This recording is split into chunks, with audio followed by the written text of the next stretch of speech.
the Leadership Development Program of the APAO. I would like to welcome all of you to this very interesting session. We have the session, the first segment, contributed by several eminent personalities who are great leaders in our arena, as well as global leaders in ophthalmology.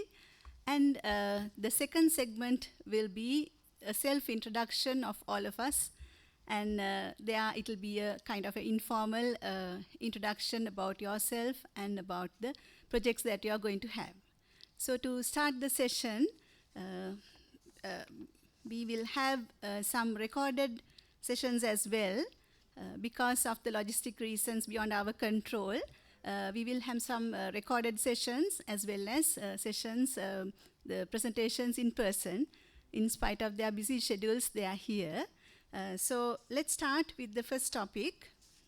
It will be a recorded presentation by Dr. Shahida Mohammed, who is the convener of the Leadership Development Subcommittee convener, who is a VR surgeon from Hong Kong. So she will address us on the introduction to the APAO LDP program as well as the formal welcome. So over to you, Dr. Shahida. It will be a recorded session.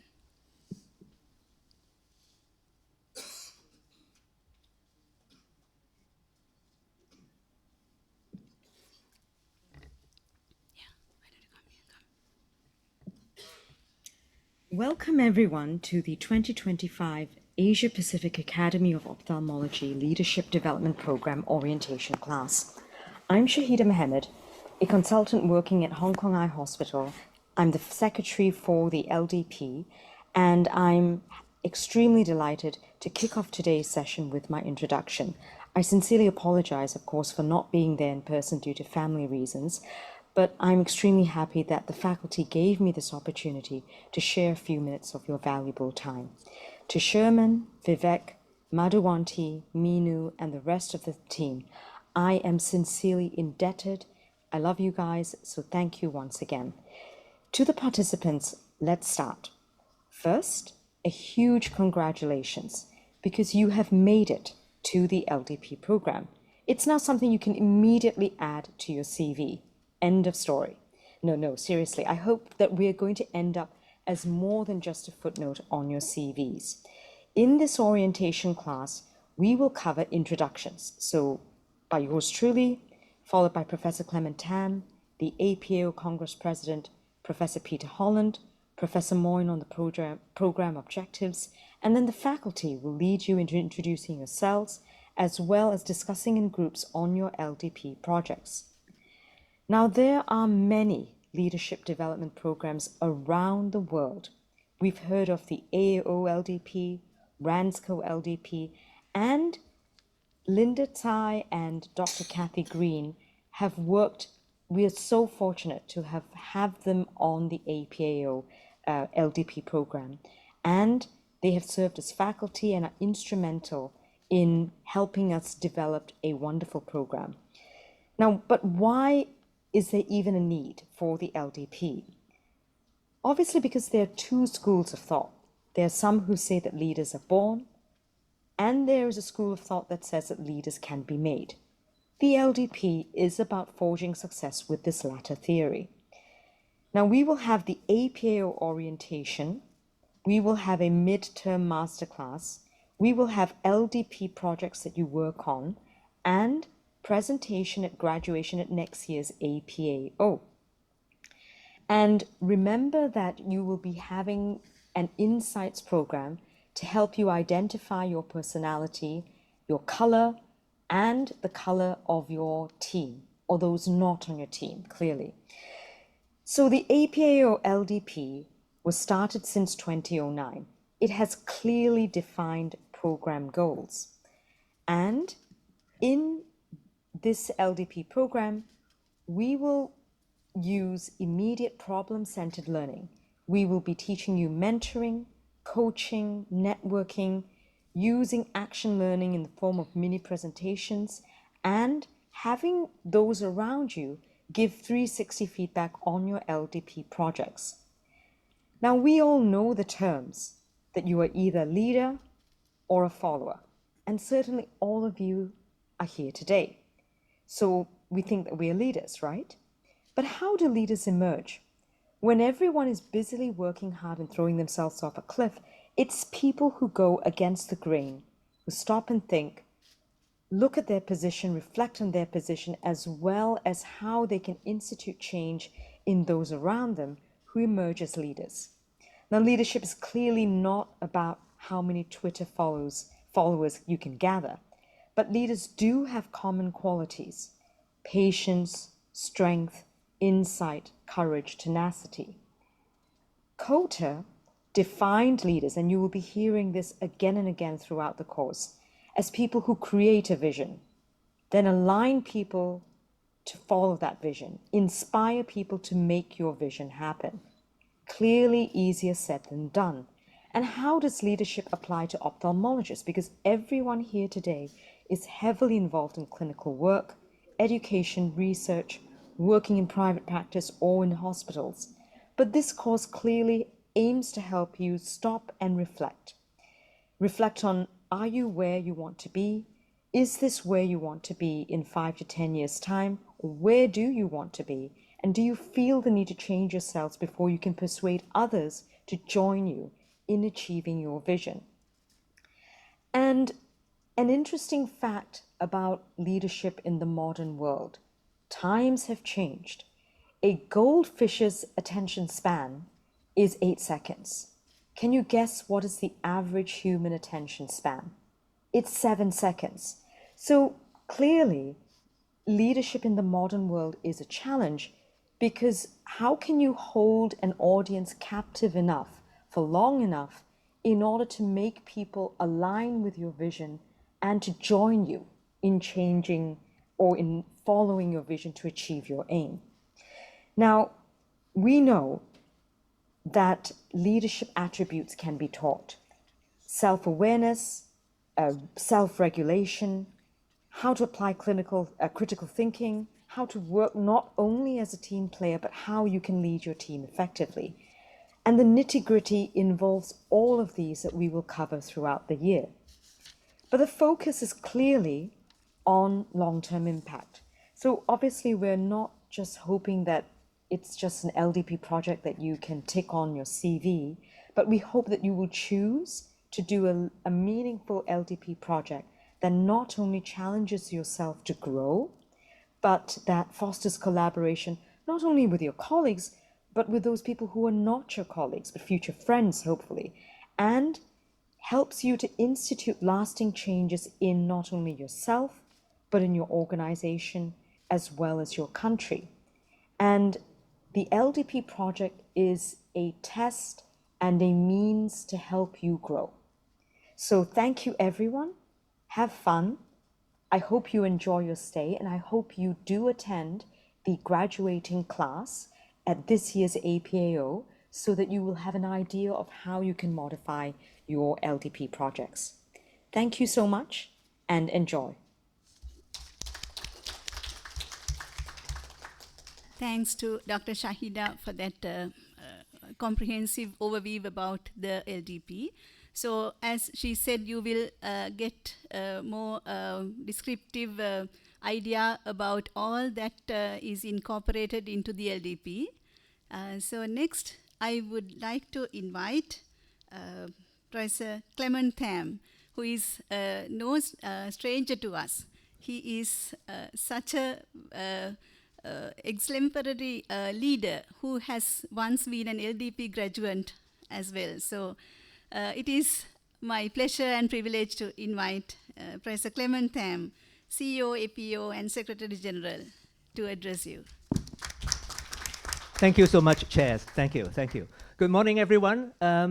So first of all, let me extend a warmest welcome to all of you for joining us here in New Delhi for our 2025 Congress. And I must also take every opportunity to thank Dr. Lalit Verma and his wonderful team for organizing this Congress for us. Maybe allow me to start with a little bit of history, how our LDP program has come about. In fact, back in 2008, it was Professor Dennis Lam, our past Secretary General, who came up with this idea. And then Dr. T.H. Lam from APAO actually went to join the AAO LDP program. And as his project, he decided to set up an LDP program for APAO. That's how it all started. So during the subsequent years, he worked very closely with the LDP team of AAO to set this program up. And forever, we have been very thankful, grateful to our AAO colleagues for all their help in setting this up and also in running our programs as faculty members throughout the years. And I think in particular, I should mention Dr. Mike Brennan, who has been spearheading this project and given us so much advice over the years. In fact, I myself, I am from the first LDP class of 2009. And I must now admit that back then, we have absolutely no idea what LDP is about. Everyone was still exploring. I remember in the very first orientation class, we had some idea of what is planned for the coming year, but as we were the inaugural class, we have no reference to take. We were told that we need to do some projects, but there were no previous projects we can fall back on. We don't know how big the projects have to be. And so in a way, it's good because it's a white sheet of paper and we can just be as creative as we can.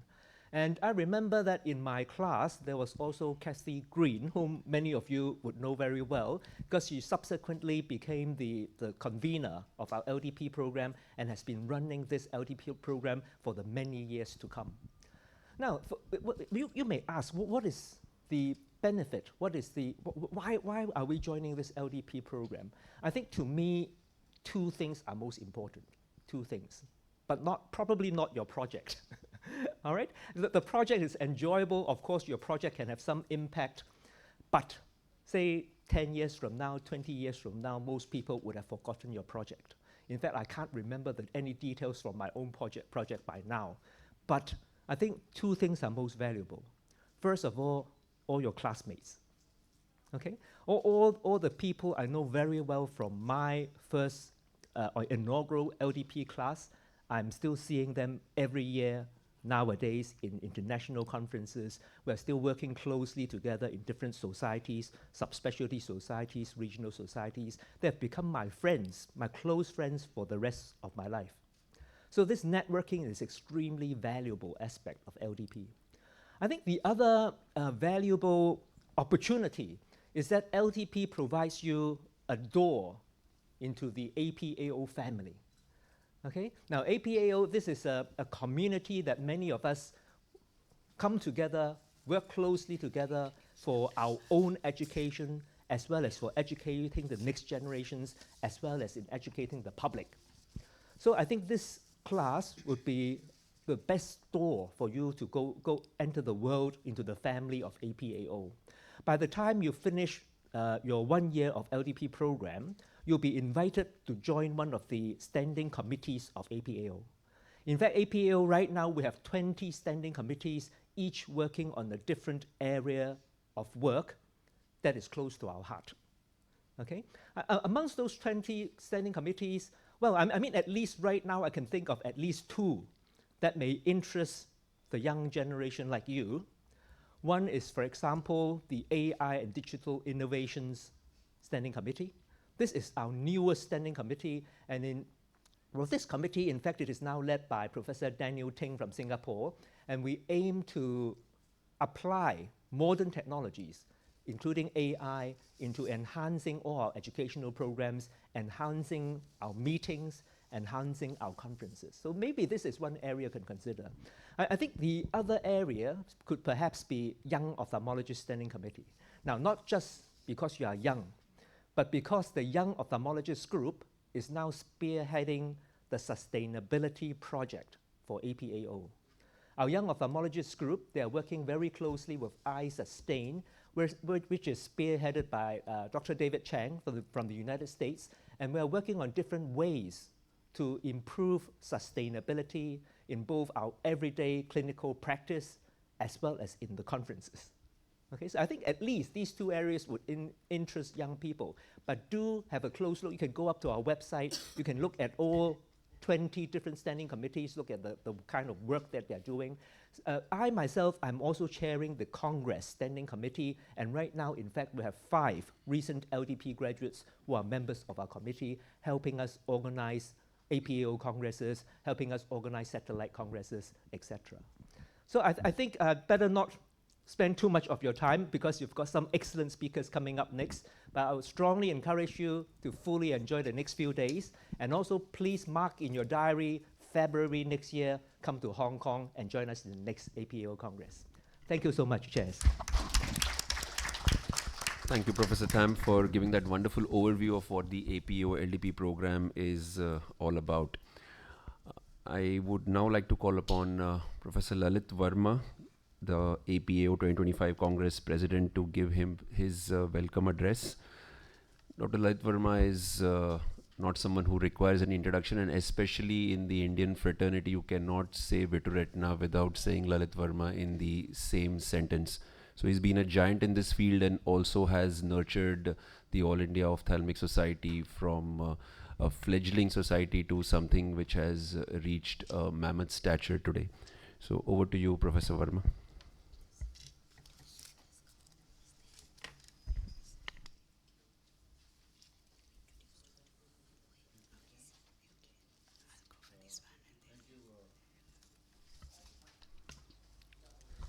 Good morning, everyone, and thank you for having me here. You just heard about the intro about the leadership, and Professor Tham, being himself an LDP alumni, should itself be a motivating factor. And you see from that alumnus where has he reached now, and guiding 27 national societies, and more than 50% of ophthalmologists. So, to all the future leaders. I think this is more of a motivational talk rather than any, educational content. So, I have been taking such talks at various forums. I myself do not know who is a leader actually, who is a leader. So, but I believe that giving chance to others is one of the most important traits of a leader. Leader is someone who inspires, who influences to achieve one common goal. You see, he can set a clear vision. Like Professor Tham may have done clear vision for APO, like he was talking about, AI Digital Committee and AIOS Standing Committee. He sets that vision, said this motivates all of you so that, we can follow that.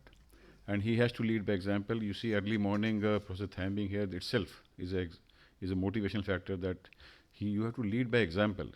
Not that you, just because you are a big man, you walk in anytime you want. That should not happen. So it is not just about the authority that the CEO of APAO is here. It is about taking responsibility and understanding that you have to lead by example, and motivate people so that they can work together. So it's a process. It's a process. It's not a point. It's a process by which you influence others, so that they means all of you who are budding leaders, they can accomplish that objective. So what is the need for leadership? Because leaders are required everywhere. Leadership in ophthalmology. You see, patient care is our baby. Good leaders, help that process to improve that patient care by making sure, because it's a team. It's a team everywhere, so that members work together. And strong leadership, I believe, brings all the people involved.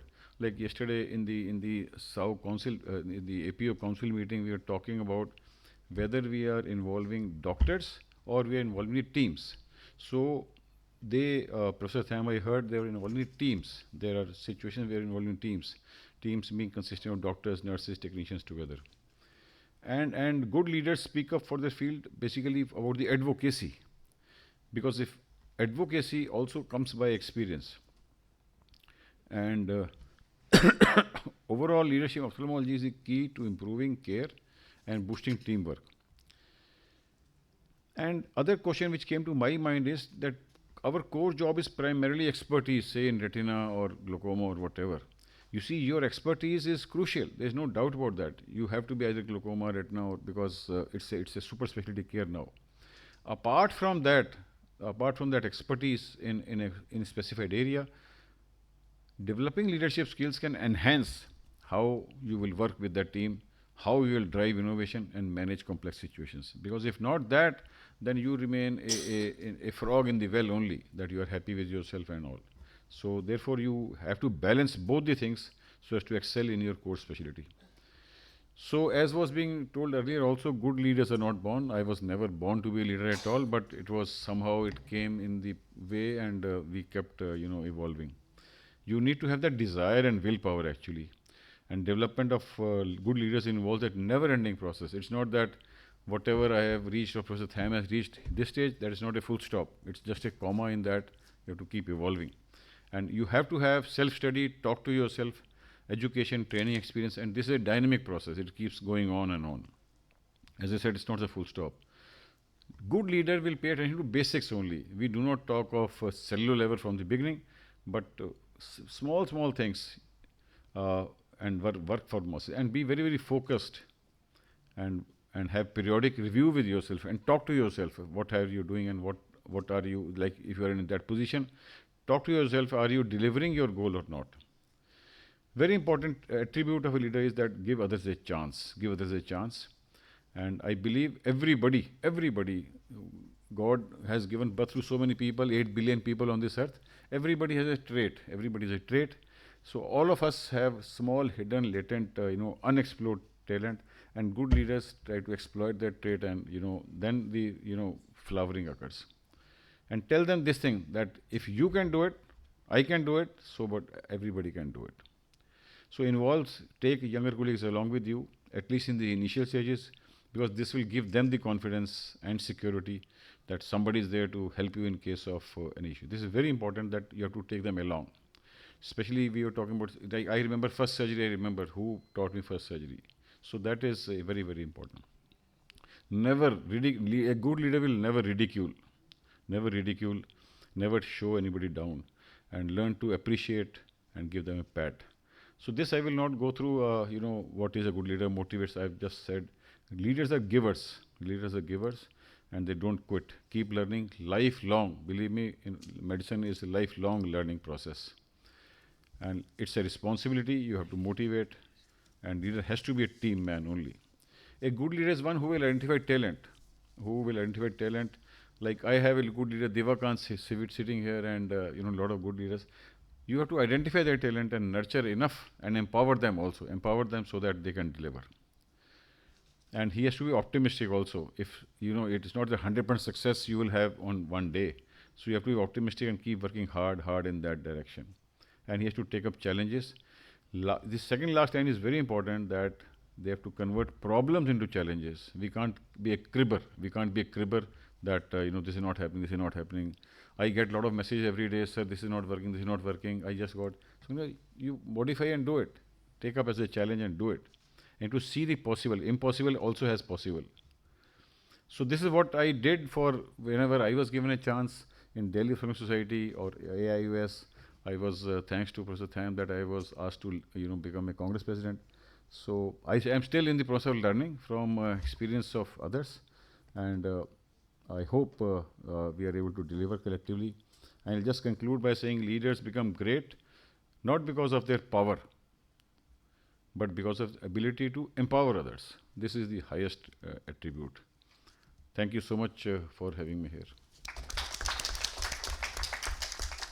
Thank you very much, Professor Varma, for that inspirational talk with sharing your vast experience. Thank you very much. Thank you. All of us keep learning, because today he is a leader and boss for me. Tomorrow, he or he may become equivalent to him or better than him also. Thank you so much. Yes, so thank you for showing us that the potential of each one is so important. Okay, so next we have another interesting talk, which will be on leadership in prevention of blindness. We would like to invite Professor Peter Holland, the CEO of IAPB.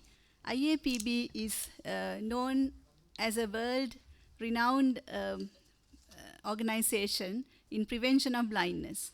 So we would like to invite you, Professor Holland, to present your talk to our graduates.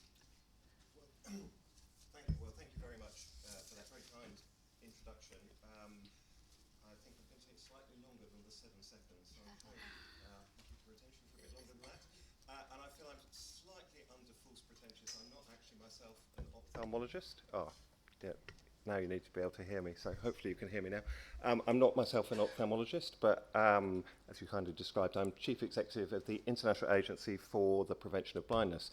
And just to explain who we are, we're the Global Alliance for the global eye care sector. We're a membership organisation. We've got members all over the world, more than 250 members in over 100 countries, drawn from non-governmental organisations, universities, hospitals, and the private sector as well. So we cover the whole of the eye care sector. I want to talk a little bit about the context into which your leadership will fit and where you're working, and give some of the global context in terms of that. I think many of the messages around leadership are going to be very similar to the ones that you've already heard. I guess that's a good thing, that we're being consistent in terms of what we're saying. But let me first of all start by just giving a little bit of the context. The challenge we face globally is huge. There are more than 1 billion people around the world who have sight loss, who have vision loss, because they don't have access to the eye care that they need. And you'll know this better than me. For many of them, these are services which are very straightforward. It's access to a pair of glasses, it's access to a cataract operation. But of course, this problem is growing through growth of non-communicable diseases, aging population, and indeed the problems of myopia. So if we don't really change this, potentially this problem goes from 1 billion people to almost 2 billion people by 2050. And that has a huge impact, not just on people's sight, but across a whole range of other areas. So this is a slide of the impact of eye health and eye care on the Sustainable Development Goals. So the Sustainable Development Goals are the 17 global targets that the international community set in terms of tackling global development and global economic progress. And vision and eye care impacts across a whole range of these Sustainable Development Goals. It impacts on children's ability to learn. We know that children who don't have access to the eye care that they need will perform about half as well as their peers at school who do and who have good vision. We know, and that has an impact on their future earnings. It means that potentially they lose between 70 and 80% of income compared to their peers who have good vision. It has an impact on people's earning and productivity. Globally, the world loses more than $400 billion a year in terms of lost productivity because people don't have access to the eye care that they need. So it has a huge impact across a whole range of these goals, and it's that impact that I think is really important. It's not just about good eye health, it's actually this wider impact on people's lives and people's futures. So we developed a strategy with the sector to try to address that, and with the goal of eliminating avoidable sight loss by 2030. That's incredibly ambitious, but it aligns with the goals around the Sustainable Development Goals. The Sustainable Development Goals had targets of achieving those goals by 2030. If you're going to do that, you have to have eliminated avoidable sight loss. It won't be possible to achieve those Sustainable Development Goals unless we've eliminated avoidable sight loss. So that's why we set this target. I have to say it is a target that, even though it seems ambitious, is doable because we know what the problems are. It is this access to glasses, access to cataract operations.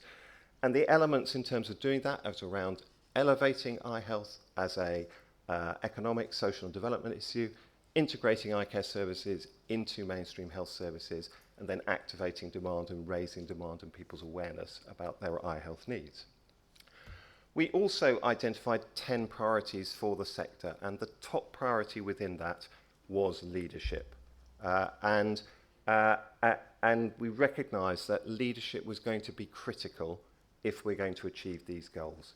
And the reason for that was that in 2021, the Lancet Global Commission on Global Eye Health, so I'm going through these slides very quickly, but I presume they will be available to people, and certainly that you're very welcome to have the slides. The Lancet Global Commission on Global Eye Health published a report which was really groundbreaking in terms of looking at the whole issue of global eye health. And one of the issues they identified was that global leadership was not as strong in the eye health sector as as we would like it to be.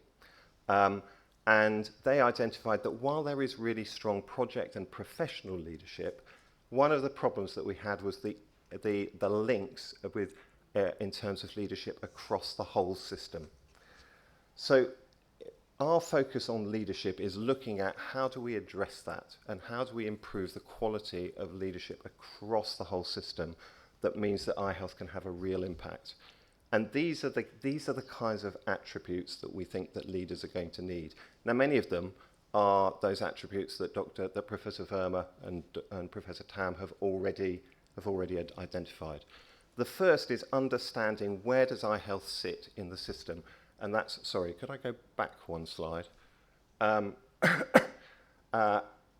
understanding, so that's both. So for you, that is, where will eye health sit in terms of the hospital? What are the referral patterns? How does that integrate with primary care? And how do you go back out? Just one story from when I first started in IPB. I went to a session about looking at diabetic retinopathy in the Caribbean and work that had been done to try to improve services on diabetic retinopathy. And when they first set the services up, they were struggling to get patients to come in because they were advertising for diabetes patients in the eye clinics. And it was only when they realized that actually by advertising for eye patients in the diabetes clinics that you actually got referrals from for people who had diabetic retinopathy. So you had to go to the diabetes, you had to go to those clinics to actually get the patients that you needed. Just advertising for diabetic patients in eye clinics wasn't actually reaching people who had eye problems as a result of their diabetes. And it's that kind of thinking that you need that we want to encourage in terms of just understanding that the way that eye health impacts with the wider system. That then drives your strategic vision. How do you develop the services so that you work across? And that's obviously something that we've heard about already. Collaboration and coalition building is going to be crucial. Working with other specialties, just coming back to that diabetes example, working with your diabetes specialists as well as the ophthalmologist is going to be crucial. But thinking outside of that, if you want to reach children, that means going to schools and working with education and working with teachers, not just sitting in clinics. So getting out and building coalitions, often with very different kinds of partners, is going to be critical. Advocacy and influencing, again, I think that was something Professor Verma mentioned. That is, you have much more impact in influencing decision makers, frankly, than I do. They listen to ophthalmologists, they listen to you because you've got the direct experience. So don't ever underestimate that impact that you have. It's really important. And then I would again emphasize, and Professor Verma emphasized this a lot, that this is something about lifelong learning, that the personal qualities you have and that you continue to develop is really, really critical in terms of that. And so I would absolutely echo what he says about this is a process of lifelong learning. And one other attribute that I would mention here that was really mentioned in the first presentation, which is actually courage. There are going to be times where to be a leader, you're going to say things that your peers and your colleagues don't agree with, and that actually can take courage. To stand up and actually say what you really believe is important is difficult, is challenging. And so I think in terms of doing this well, at times you will need courage in terms of taking that forward.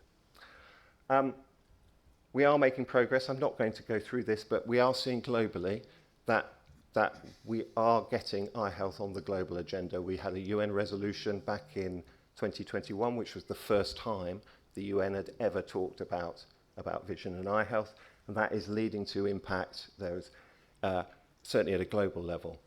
But now the challenge is to turn this into action at a national level. So I'm going to just finish with a quote from Ambassador Aubrey Webson, who is one of the most extraordinary leaders in global eye health. He himself is blind.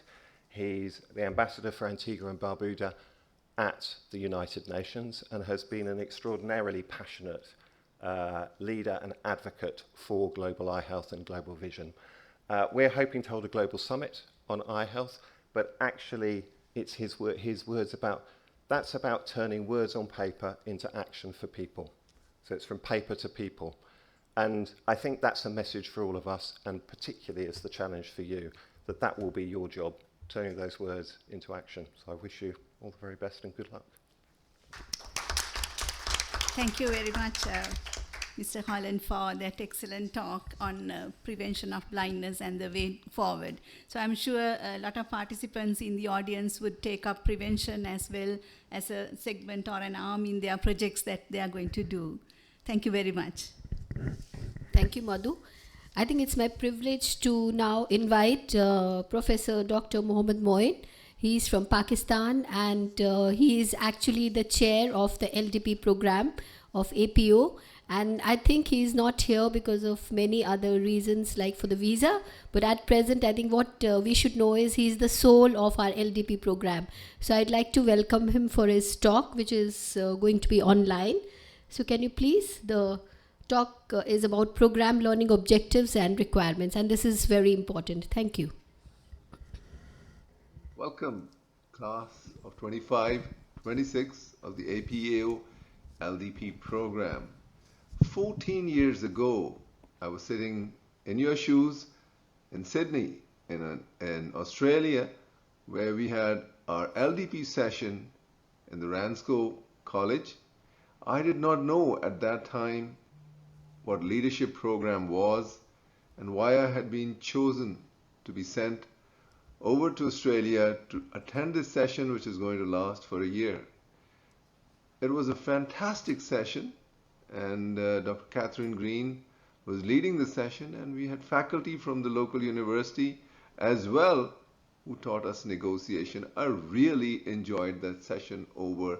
At that time, I think that was a big game changer for me to develop my leadership skills. All of you made a commitment with yourself to attend this leadership program, which is going to last for a year, and you're going to go through different steps of learning. We hope to tell you all about it during this session today. I'm Professor Mohammad Moin from Lahore in Pakistan. I did my leadership class in 2011-2012, and my master class was in Kuala Lumpur. I joined as faculty of the LDP program 8 years later in 2019 in Sydney again. And in 2022, I took over as the chair of the APAO LDP program after the finishing of term of Dr. Catherine Green. It was indeed a great challenge when there was a lot of competing LDP programs to make the program even better and more enjoyable for all of you. The program was launched with 4 main objectives. Here you can see those depicted in the logo, which shows the Asia Pacific region with 4 color energies, which you will study in detail, and that you've got a networking where people are connected together. They're in a big network so that they can work in harmony to make things better in the region. The first objective of the LDP program is to provide orientation and skills to allow potential leaders to promote ophthalmology locally and regionally. I think that is one of our key highlights of the program, and we'll work extensively for that during the 1 year you are with us. And you can see the attributes of a leader which you're going to focus on, that he has self-awareness, he has credibility, focuses on relationship building, he has likes for action, and he exhibits humility, empowers the team, stays authentic, he has commitment and remains constant, and he's fully present all the time. We'll go through these during the different sessions which we have. One of the main objectives is to promote ophthalmology in the region. So APAO does that by the formation of different standing committees. So we have 19 different standing committees, and you will get an opportunity to be elected in one of those committees by your own choice. And these committees cover different areas which will include from research, education, journals, advocacy, AI, and leadership, membership, congresses. And these we encourage when you go back to do the same in your region to promote ophthalmology. The second objective is to facilitate the promotion of program graduates into leadership positions both locally and regionally. Here we have Dr. Paisan from Bangkok. He's one of the first graduates. Gives us an interview. Hi, this is Dr. Paisan from Bangkok, Thailand. I'm proud to be the graduate of the first APAO LDP. I believe this is back in 2010 in Beijing, China. Dr. Clement Tam, the current Secretary General of APAO, was my classmate then. Hi. And the third objective is to facilitate a spirit of collegiality and networking within the future regional ophthalmology society leaders. Here you can see that we've got leaders from all these different countries and they come together in the orientation and the masterclass, and you can see the amount of networking they develop, especially during the masterclass, and they learn to work with each other as a team, which helps them in the long term, and we want to see them as future leaders in the region, both locally and in the Asia Pacific region. The fourth and the last objective is to build a culture to serve the ophthalmology society. Here you can see the different things that the APAO as an organization does for the ophthalmic society, and that is what we want you to do, be involved in arranging conferences, in educational activities, in prevention of blindness, in publication of journals, so that the society can serve the ophthalmologist, which can provide better service to the patients. So who actually is a leader when there's a group, or there's a team? Who identifies to be the leader? This is one of my favorite slides, which shows you a group of fish swimming together. Who do you think is the leader? Just think for a minute and let's come back. Think the leader could be the one in the front who's showing them the path. The leader could be at the top, checking that all of them are going in the right path, and the leader could be the last one, checking to see if somebody's left behind. So being a leader, you can be in different positions in different times. So you have to identify where you are and what you're doing as a leader. Leadership can be remembered with the 3 P's. One is the person, the other is the purpose, and the third is the people.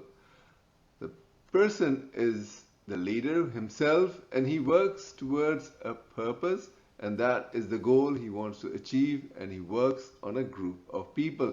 So leadership is basically the ability to work on a group of people to achieve a set of goals in a specific period of time. So the 3 P's of leadership are very important to remember.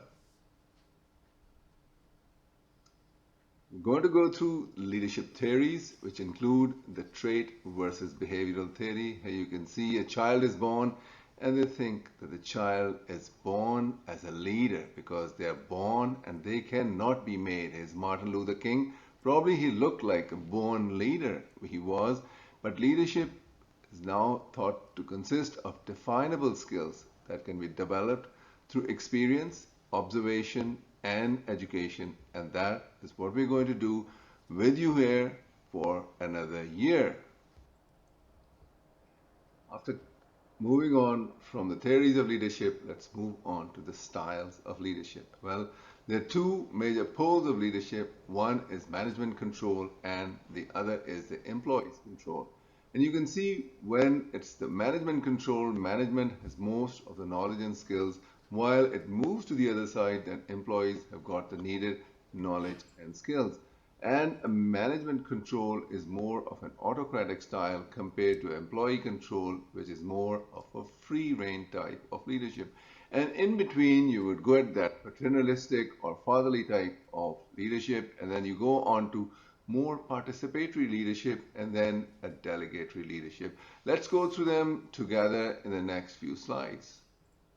Let's go through the autocratic leadership. You must have heard of big autocratic leaders in your lifetime. They would be dictators who do not involve in the decision-making process, and they usually don't care what others think, and they might use force, manipulation, and threats to accomplish that goals. And they're seen in dictatorships typically, and they have a great high stress or urgent environments, and it gives a good structure for new employees so that can be more disciplined. For a more experienced employee, the boss is always watching. It looks like that, and you don't get that comfortable feeling that you can do whatever you like. But the main thing is you can get many things done very quickly in a short period of time if one person is thinking. Then we move on to democratic or a participatory leadership, in that one of the most effective leadership style. You want to take all of the people working in your team together, and it consists of suggestions and opinions of group members, but you are the person who makes the decision after consulting and listening to all the people, and the final decision is always in sync with the majority, so people will back it and they'll own it, and it motivates the followers, and thus improves creativity and productivity, because there are many people who are working as one mind to get that thing done. Then we move on to delegative or laissez-faire, in which there's least productive leaders. But you need to have those teams when you think your teams are competent enough that you don't need to dictate them, or you don't need to spoon feed them, but they are able to do things themselves. And this is the time, or these are the teams are formed when you've trained the people under you to such a condition that you think that they're as good as you. So then that is the style of leadership in which you can use delegatory powers, and no leadership decisions are done independently, often trust their subordinates blindly, and works well with a highly qualified team and highly committed workforce. Otherwise, it can be a total disaster. And selectively in nursing and medicine, it is used when you make team leaders who make decisions at the right time. The leadership styles, which one leadership style is the correct style? Well, the answer is a combination of three, all of them, but it is more of a situational leadership. You want to use that leadership style which is needed according to the benefits. The differences between leading and managing is another important part. When you are leading somebody, you're moving between paradigms. While you're managing, you're staying in the same paradigm, while a leader does the right thing, while a manager is doing the things right. And leading is creating improvements, while managing is holding the gains. That is very important to understand, because a leader will be going through a lot of risk compared to a manager who's just holding what he's told. And leading leads to developing people, while managing just controls the people to do the things which. So in summary, what is the evolution pyramid of a leader? He starts as a highly capable individual, then he becomes a contributing team member, then he becomes a competent manager. He starts to manage things, and then he becomes an effective leader, and in the end he becomes an executive who's able to control a big team in an effective way. Let me go through the program structure for you for the year. And today you're going to have the orientation class, which you're having now. And then we've incorporated a new part, that is the World Cafe mentoring from different subspecialty leaders from different parts of the world. I think that's an excellent session which we've added with the help of Dr. Helena Philippe. She's a medical educationist from Portugal, and you'll really enjoy this part as well. The second part, which people give the best feedback, is the insights discovery, which tells you more about yourself and how you deal with other people and how you can read other people. Usually I would do this session, but as I'm not here, Ranjana, she's an experienced facilitator from Insights. She'll be doing that, and you'll absolutely love this thing.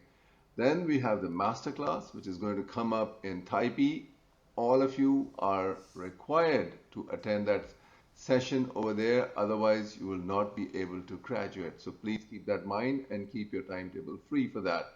Then projects, which you need to give us a project in this session today, and we will discuss these projects with you. And when you come for the masterclass, we'll have a mentoring session for you at that time, and in between we'll ask you to give us a video presentation of your project as an abstract, which typically will give you the headings for the abstract which you have like for a scientific paper, but we would encourage that all of you give projects as a social project, which one of our other facilitators will discuss with you.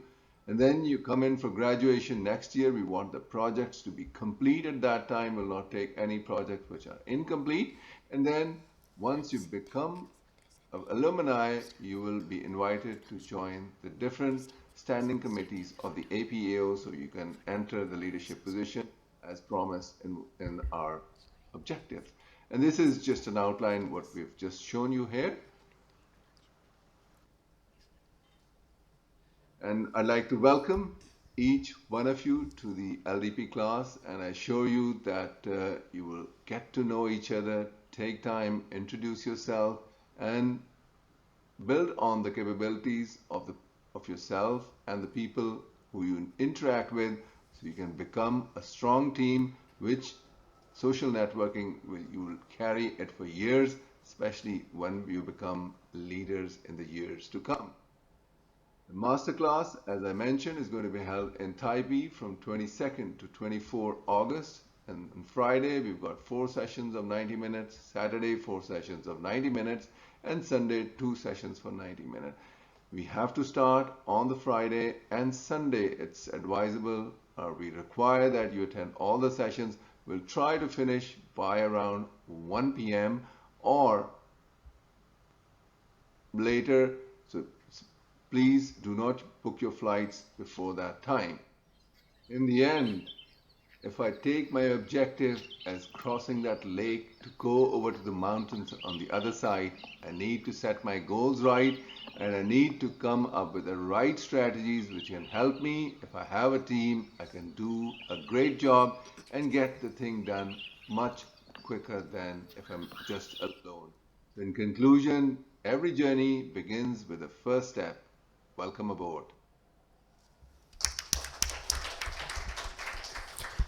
I think we'd like to thank Professor Moin for such an elaborative and insightful information about what you people are going to do, all the LDP participants here. So it was really, really very nice. I think by now you must have known what you're supposed to do and how we go about. So I'd like to now hand over the mic to Madhu for our further introduction and group discussions. Thank you. So actually, I would like to thank our resource persons, especially Professor Clement Tham, Professor Lalit Verma, and also Mr. Peter Holland, who has come all the way from UK, from IAPB, who enriched our session, the first segment of the session. So next, we would like to have the group photo. So after the group photo, we will get into the next segment of introductions. Please come over here for the group photo.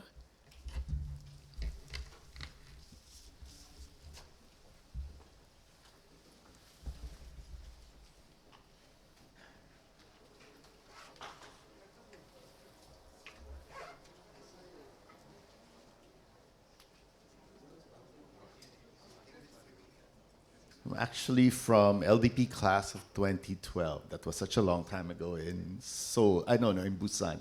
So I think I'm one of the oldest here. So this is my favorite part of the orientation classes, getting to know everyone. So what we're going to do is we're going to go around the room, pass the mic, and maybe you can tell us your name, how you want us to call you, where you're from, maybe your specialty, maybe a little bit something about yourself, if you're already starting to be a leader in your own organization or you're planning to be a leader, what position you're in. We do have a few minutes, so you keep it short. If you do have a project already in mind, you may want to mention it, but if you don't, there's really no pressure. I think people are still deciding on what their projects would be. Another thing you can tell us what is maybe what you might want to learn in this leadership development program. So those things that you can mention, just for us to get to know you better, okay? So maybe I'll start with myself. I'm Sherman Valera, as I've said. I'm from the Philippines. I'm a retina specialist. I was the president of the Philippine Academy of Ophthalmology. And what did the thing I really wanted to learn in the LDP was really how to talk to other people. You know, it's a big marketplace of ideas and from different cultures. It's very important for us to be able to adapt to each other. So that's one thing I wanted to learn, and in fact, I did learn that in all our meetings in the LDPs. We got to know each other from different cultures and from different specialties, and that was a great learning experience for me. All right. So who wants to start? Who wants to do this first? Okay. Oh, we'll pass the mic around. Okay, from here. First brave soul. Hi, a very good morning. I'm Dr. Devakant Mishra from India. Good to be here. Good to be with friends. A lot of friends are here. So I am a retina specialist. I'm from Lucknow. It's around 500 kilometers from Delhi.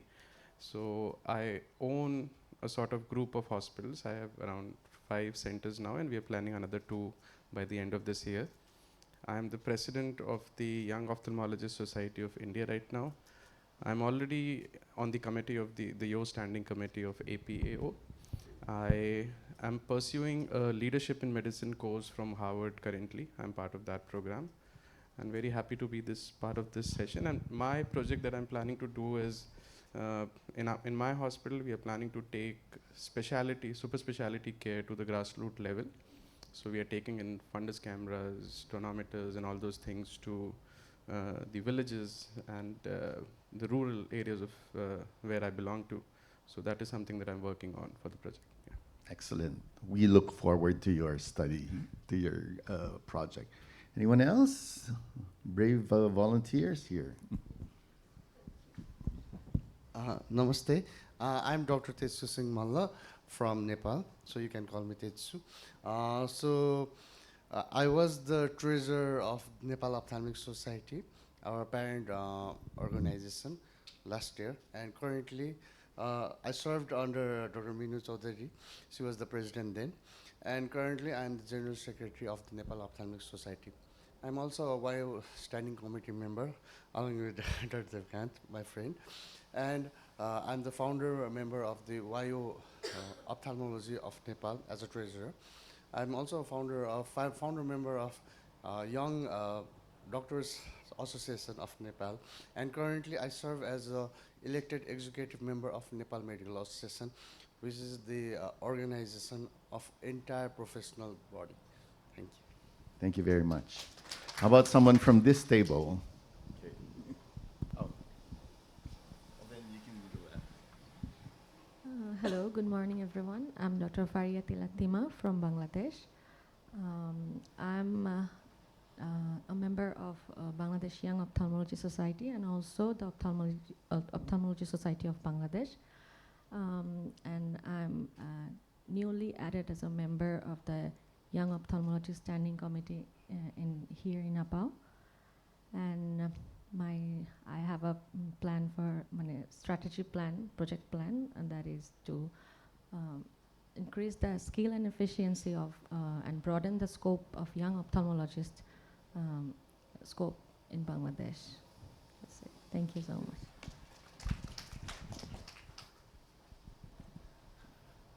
Good morning, everyone. My name is Hosok Sa. You can call me Hosok or Jose, okay. Anyway, so I'm from Seoul, South Korea. I'm a professor of ophthalmology department, oculoplastic division, and Asan Medical Center in Seoul, South Korea. Actually, I have thought I'm a leader, but it was not. Actually, before coming here, so I took a survey of Insights Discovery, and I was diagnosed as not a leader. So It was shocking. And I was a helper. So I thought, do I have to withdraw myself from this course or something? But I decided to be a good leading helper. And so please, classmates, you can come to me and ask me, so help me. So I will help you. And I am interested in the subspecialty association work. So during my term as a vice president of AP Suppers, Oculoplastic Division, so I was lucky to initiate the organization, organizing the young AP Suppers community. But I found it's very, very hard to continue the passion and thrive that small group. So through this program, so I'd like to learn how to empower people and continue their passion to some groups. So please help me and I will help you. Thank you. Thank you very much. So we do have a range. We already have professors and we have very young ophthalmologists. So that's a nice mix of the group so we can learn from each other, yeah? Anyone here? Hi, namaste. Dr. Kaushik from India. I hail from the city called Bangalore in southern India. So any of you are planning a trip beyond the AIOS, you're welcome to visit us. Let me know. I'm part of an organization called the Shankara Eye Hospitals. We are a network of 15 eye hospitals across the country. Probably we would qualify as the world's largest community eye care provider. We've done about 2.7 million surgeries free of cost to underprivileged Indians as on date. So my role play in the organization is I'm responsible for the medical operations, quality and education. I'm a pediatric ophthalmologist as a clinician, but today unfortunately that's only a part of my day, possibly the most enjoyable part of the day. I've done a senior leadership course at INSEAD and also done a short module on non-profit management. So we are a not-for-profit network. From the APAO, I think I'm an introvert. I'm very happy sitting at the back of the room. So I'm hoping to make some friends here that can be reached out anytime that you're in a sticky wicket. For the project, what we proposed, and I've had a chat with our mentor, is to see how we can enable innovation in eye care in a lot more structured manner, especially in India. Whether we can build a platform in the All India Ophthalmic Society, seeing how organizations can kind of work together. Often we are working in silos, but like I think Professor Moin said, the key is to collaborate. So if there is a way we could do that, that would be wonderful. Thank you. Yeah. And you could reach out to me or Divyakant if you want to know where to go shopping or anything else in Delhi. There you go. So I think what's important, he pointed out something very important. Really, networking is very important in this group. You get to ask one another for help. And it's not just on a national level, it's on an international level. So Vivek and I, the four of us, we keep helping each other. So we're on each other's speed dial. So, okay, how about you? Okay. Good morning, everyone. Dr. Vũ Anh from Vietnam, and please call me Dr. Anh. It's great to be here to make new friends and join this class. I actually work as ophthalmologist and lecturer at Hanoi Medical University for 10 years. And I'm a big fan of Taekwondo because a sport from South Korea. And I like this sport because it makes me stronger and healthier. And I also enjoy this conference, this meeting, because I think APAO gave us a good opportunity to join this class, and it helped us to maybe innovate from inside. Thank you, and I hope we have a good time to be here. Thank you. Thank you very much. We have a very quiet table here, so we need a volunteer from this table. There you go. Good morning. I'm Dr. Yi Chen from Myanmar. As you know, that our country has a devastating quake just a few days ago, and at this time of difficult times, I think we need a lot of leaders, not only in the ophthalmology fields, but everything. I think a leader is the one who stand out when there are difficult times. And I wish I can learn a lot from this symposium to help our people. And I'm a cornea specialist, and I'm associated professor in University of Medicine 2, Yangon. And I'm still planning for my project. So I first I thought I'm going to do awareness of dry in a public, but I think like teaching the young ophthalmologists is also a very big problem, and when they have difficult times and change, to empower them is more important. So I think I'm planning to do develop an elective program for the ophthalmology during my time here. Thank you. Thank you very much. Our heart goes out to the people of Myanmar, but we're glad that you can join us here. Okay. How about someone from that table? Hi, good morning, everyone. I am Mahesh Gamage. I'm from Sri Lanka. I'm a general ophthalmologist at the Ministry of Health, Sri Lanka. And I'm a teacher and trainer in both undergraduate and postgraduate candidates. And I'm also a member of the Council of the Ophthalmology of Sri Lanka and member of the Board of Study in Sri Lanka. So I do both work as examiner, trainer, and tutor as well. And my project is, as you know, we have a well-developed state sector healthcare system, which is up to quite high standards, but we are facing big challenges in financing those big structure. So my project is how to maximize the utilization of resources and to cluster them in order to increase the efficiency of whatever the available resources we have. And finally, Sri Lanka is a beautiful country. I invite you all to come to visit Sri Lanka, and I can help you in, if you are visiting, I can help you. You can reach me out at any time. Thank you.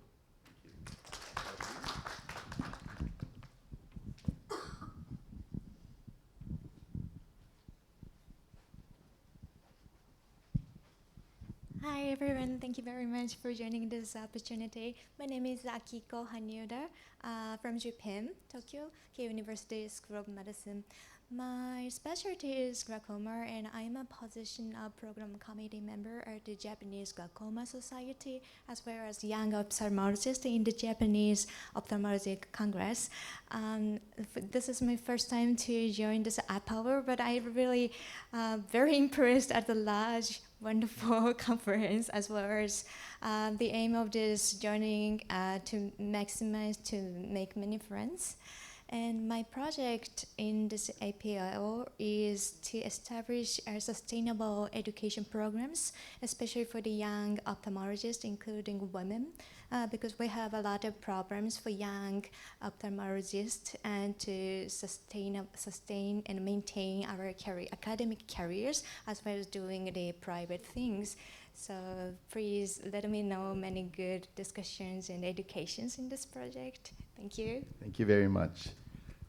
Some more, I'm sorry. Some more from this table. Assalamualaikum and good morning. Sorry, what's the time now? So, yeah, all right. So, all right. My name is Osman Liza. You can call me Liza. I'm from Malaysia. I'm a mother of 5.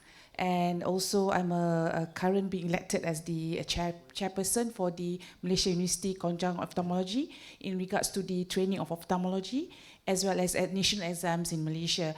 So I'm here to learn a lot from you all as to get more skills and learning the fact that trying to be a bridge between the senior ones and the junior ones, and able to keep on and sustain the motivation of doing all these things. I think it's not easy to do so, having to juggle between your own career, your own passion, as well as your family. I think I would really like to learn from everyone. And yes, I have project in mind, but still looking for roles or other perspective to improve it. Thank you so much. Thank you very much. How about from this table? Hi everyone, my name is Katie. I'm from Brisbane, Australia. You can tell that I'm not Australian born, I guess. So originally I was from Taiwan, moved over to New Zealand when we were quite young, and then to Australia. I'm very glad to hear there's another introvert in the room, because I'm very much an introvert, and that's one of the reasons I signed up to do this program, because I want to push myself out of my comfort zone and learn how to lead better as an introvert. I am currently the Director of Training for RANSCO trainees in Queensland, and also have just become one of the RANSCO examiners this year. The project that I wanted, which I'm sort of still finessing, is how to improve our resident training exposures in regional and rural areas. So those of you that don't know, Queensland is a very, very large area. So it's larger than all but the 16 largest countries in the world. So as a state, we've got a very large surface area with not a lot of population, and 3/4 of our population are down in the southeast corner where Brisbane, the Gold Coast and the Sunshine Coast are. So there's a lot of issues with a lot of our population accessing health in a reasonable time frame and services available to them. At the moment, all our training happens down in the southeast corner, and I want to improve our resident and registrar exposures in those regional areas and hope that more of them will be able to provide the service after they finish training. Not really sure how that's going to work as a project yet, but hopefully we'll get some guidance towards that. All right, thank you very much. Don't worry, we'll bring out the extrovert in you. How about you? All right. Hello, I'm Poman Chan from Hong Kong. So I work as an associate professor in the university. I'm a specialist in glaucoma and also medical education. Now I'm having a problem because, well, I'm glad to know that leadership can be learned, because I don't feel like I'm a leader, and I can't, I have difficulties in trying to lead my team. So, me, after all these years of development, having to come from being a bit of a pathological introvert and then pushes myself to become a sort of apparently functional extrovert, I think I'm pretty much looking forward to develop myself in terms of the leadership so that I can bring my team up and rock through that jungle so that I can get to the mountain. All right, thank you very much. How about you? Hello, my name is Panida Photita. You can call me Nat. My nickname is Nat. I work in King Chulalongkorn Memorial Hospital in Bangkok, Thailand, and I'm specialist in oculoplastics. As you can see, I'm also a young ophthalmologist. And I'm recently added to be one of the academic subcommittee in Thai Society of Oculoplastic Surgeons. And I don't know, I'm also don't talk much. So I'm hoping to learn how to talk to other people more and to make more friends. My project, I'm planning to do community service. I'm planning to organize a mobile surgical unit because currently in Thailand, we have a problem in like a distribution of doctors, a distribution of oculoplastic surgeons. So like in southern part of Thailand, we only have one oculoplastic surgeon for a lot of province at the southern part of Thailand. So I'm currently organizing something like community service to like organize a team and help patients in rural, like a remote area. And yeah, but I also like want to learn more about leadership in this program. Thank you.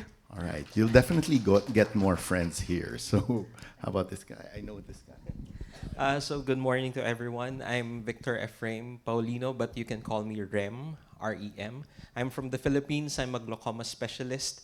I work closely with the Philippine Academy of Ophthalmology, and I'm currently the training officer, residency training officer in my hospital. So most of my work is because of my mentor, consultant, and chairman, Dr. Valero. I don't know what he saw in me, but it really did open a lot of potentials for me. That's why I think my project is actually related to that. I called it the CORE, Council of Ophthalmology Residents. So most of our work usually starts when we finish residency.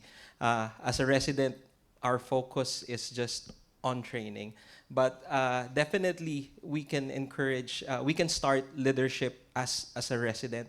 That's why the project would hopefully encourage more participation from the residents at that level and create more integration in the different hospitals or institution in my country. Thank you. Thank you. How about you? Hello, everyone. I am Dr. Bayert Zegzanghu from Mongolia. Mongolia names, everyone knows Genghis Khan. Yes. Yes. I'm the head of the department of the 3rd Central Hospital and capital city Ulaanbaatar. And also I am the president of the Mongolian Ophthalmologist Society from last August. Not experienced president. And I'm very happy to participate in this program. And thank you for this opportunity for me. And at last, very excuse me for my speaking in English is not so good. And please help me for this. Thank you very much. So congratulations, and we look forward to seeing more from Mongolia. Okay. How about you? Good morning. My name is Chan Satrakyo. I'm from Cambodia. I'm a UVRI specialist and recently a glaucoma specialist also. So I'm also serving in the committee of the Cambodia Ophthalmological Society in the scientific committee. I don't talk a lot to people, and the podium isn't my friend. So I hope this year it can change. Okay, thank you. Thank you. We do have a lot of shy people, but don't worry. After the program, we'll be seeing a lot more of you. How about you, sir? Hello, everyone. My name is Mohammed Azam. I'm from Maldives, and I'm very glad actually to be here among all, hopefully a lot of unfamiliar faces and a lot of familiar faces. And hopefully by the end of this program, I will get to know all of you. So I'm working in IGMH, a government hospital in Maldives. I'm the head of ophthalmology. And I'm also a lecturer for the Maldivian National University. And I also work for a private eye hospital as a consultant.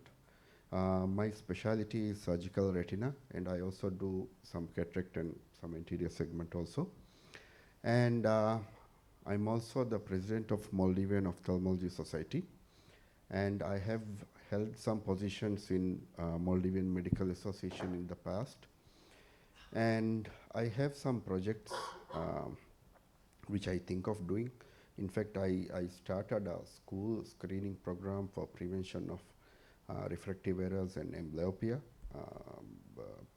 primary schools in Maldives.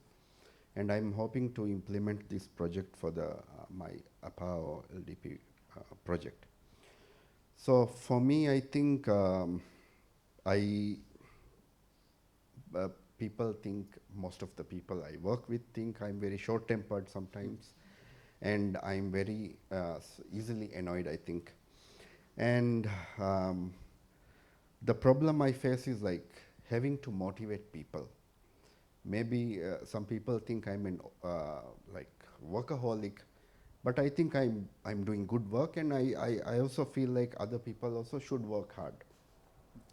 So I hope to learn that in more ways which I can motivate my friends and colleagues to achieve some good, to do something beneficial for the community.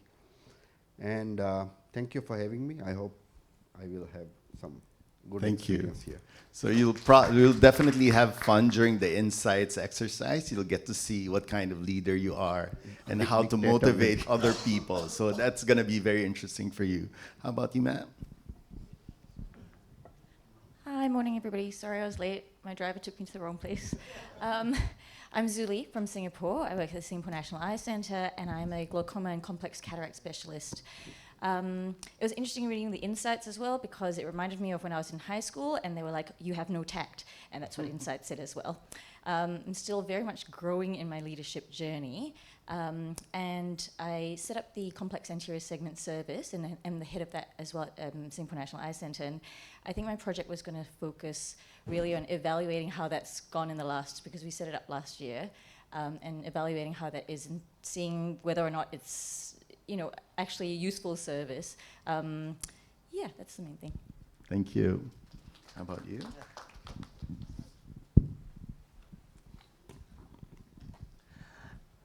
Morning, everyone. I'm Nurdin. You can call me Nurdin. I'm from Indonesia. Frankly speaking, looks like I'm the last person who sent by my organization to come here because I'm not too good in English. So I'm sorry if I'm not speaking in English well. So they asked me to go to this meeting just 3 days before it's closed. Yeah, so I'm the last guy. My organization called me the IT guy because in my organization, Indonesian Ophthalmic Organization, I am responsible for website, IT, and data. And also my subspecialty in neuro-ophthalmology, and also in neuro-ophthalmology organization, I also responsible for website also. So I'm in my hospital, I'm responsible for teaching services, and my project is I want to make a platform that not only ophthalmologists can study, but also nurse, optometrists, and other components for eye clinic to work together or study together, and they can have a good knowledge. Because our country, we have very fast where the city, another city have a good knowledge, but in another city they don't have technology and don't have enough knowledge. So I came here to bring my idea that I can build some platform that can distribute knowledge all around Indonesia. Okay, thank you. Thank you very much. And last but not the least. Hello. Hello, everyone. My name is Nadia Jaludin. I'm from Brunei. Possibly a bit an experience here, but I'm looking forward to the opportunities that I will have for opportunities where I can learn through this leadership program. So Brunei is a very small country, about 400,000 people, and ophthalmologist-wise, we only have about 24. So this year I've made into the team lead of young ophthalmologists. So I'm also attending I'm part of the Young Ophthalmologists Standing Committee. So I've actually been in ophthalmology for about 10 years plus. However, I just finished my master's program in ophthalmology, and I'm looking for opportunities to further my specialization as well. So I'm currently mainly doing cataract operations, because that's the bulk of the service that we do in Brunei. And yeah, so possibly one of my projects would be something surrounding like mentorship, and how maybe collaborating between the mentors and the junior doctors, and how we can kind of make it more structured in terms of the training in Brunei, especially. Unfortunately, ophthalmology is not one of the chosen specialization after medical school in Brunei. So maybe we would like to change that. Yeah. Thank you. Thank you very much. A lot of potential there. So I think we're done with everyone. Did I miss anyone? No. All right. So I hope you got to know each other even just a little bit. You'll have an entire year to get to know each other. You probably set up your own chat group, and you'll be hearing nonstop from each other from this time on. So I think this is it for the morning. Do we have anything else? Yeah. Okay. Yeah. Do you have anything to introduce yourself? Okay, I think what we missed is introducing ourselves. Sherman did speak about himself. I am Dr. Vivek Dave. I'm from India. I am serving currently in this group as an APAO LDP faculty. I think I was from the batch of 2016-17. I don't clearly remember, but you were my APAO faculty at that time. Dr. Madhu was, so I remember that. We had great time in Sri Lanka in the masterclass. And I have a couple of things that I feel were important for me at that time when I went through this APAO LDP program. When I was nominated by India for this program, I was already working as a faculty at the LV Prasad Eye Institute, which is one of the premier eye institutes in India. I was doing decent clinical work. I was doing good research according to me, but then that's not what helps you disseminate your art or know people in your fraternity. I mean, again, it's like you working in your silo if you're going and putting something on PubMed or you're going and doing good clinics. It's important to come out. It's important to interact with people. It's important to know what others are doing. It's important to pass on your skill set demonstration to others. And I thought this was a good platform. So whenever I had gone to meetings till that time, it was always like I'm a part of the audience and then there are these big wigs who are coming and speaking. Now suddenly I was in a group who were sort of my equals. Everyone there was wanting to know and learn from each other. And this entire structure of program that Dr. Moin described in his slides, I think it's wonderful because this is something that is much different from what we actually get on our academic menu when we attend conferences. Everything is about clinics and patients. And here suddenly it is about something which in a way can be called non-ophthalmic. So this journey would stay with you all for life, and most importantly, the connections that you will make. I think I am on WhatsApp or on phone call with almost every one of my APAO LDP batchmates. We have researched together, we have visited each other's houses, we have stayed in hotel rooms together, and there's no end to it, the connections that you will create. And then one leads from the other. You could connect your colleague to their colleagues, institutes to institutes, and just sky is the limit. So I'm sure you all will enjoy all of this and make memories and connections for life, and all the very best.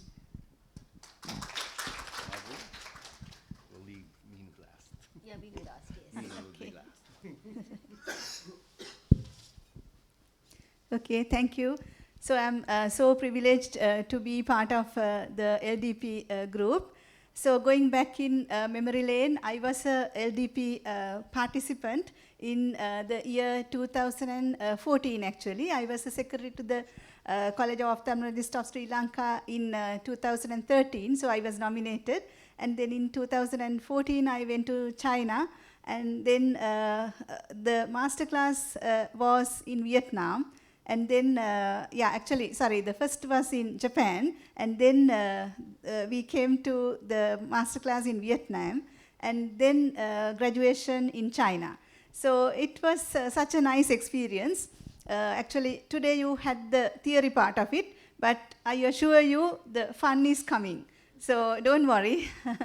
So along the way, in 2017, I became the president of the College of Ophthalmologists of Sri Lanka, and all the teachings and all the experience I had and the guidance helped me to become a very good leader, I think, in 2017 as the president, and I was able to hold the masterclass for the LDP in Sri Lanka in 2017. And furthermore, I was able to join the subcommittees, and later on I joined the faculty of the LDP. So I'm very glad that I joined the LDP program, and my thanks go to all my mentors, starting from Dr. Mike Brennan and Dr. Kathy Green, who gave us and who showed us opportunities. So we were just there. We didn't know the opportunities exist.